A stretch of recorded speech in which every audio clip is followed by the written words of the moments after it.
डालશું slip કરીને આ ખેંચી લેશું.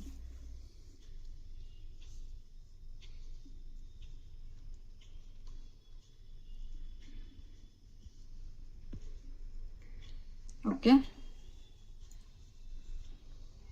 પછી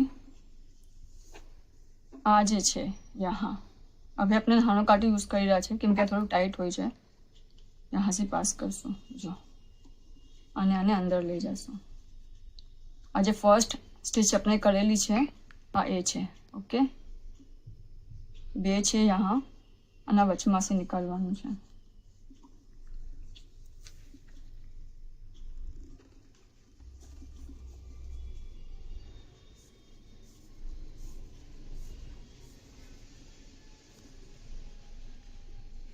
यहाँ से निकालूं. હવે આ યાર્ન यहाँ से બહાર આવી રહ્યો છે બરાબર જો. તો હવે એને यहाँ से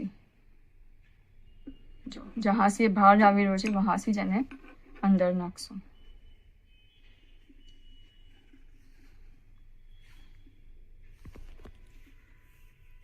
સો આપનો આ રાઉન્ડ કમ્પ્લીટ થઈ ગયો બરાબર. અને હવે આ યાર્નનું આપણાને કામ નથી, આને આપણે ફરીથી અંદર હાઈડ કરી દઈશું અને આને કટ કરી દઈશું એક્સ્ટ્રા યાર્નને. આપનું બેઝ રેડી થઈ ગયું છે. હવે આપણે દીવાલ ઉતારશું. સો આ બેમાંથી પાસ કરશું. આ બે છે અને આ બે છે તો અંદરની સાઈડ. ઓકે, આ બે અને એના નીચેના બે લૂપ. ओके, અને वहां से पास करશું અને ફર્સ્ટ સ્ટિચ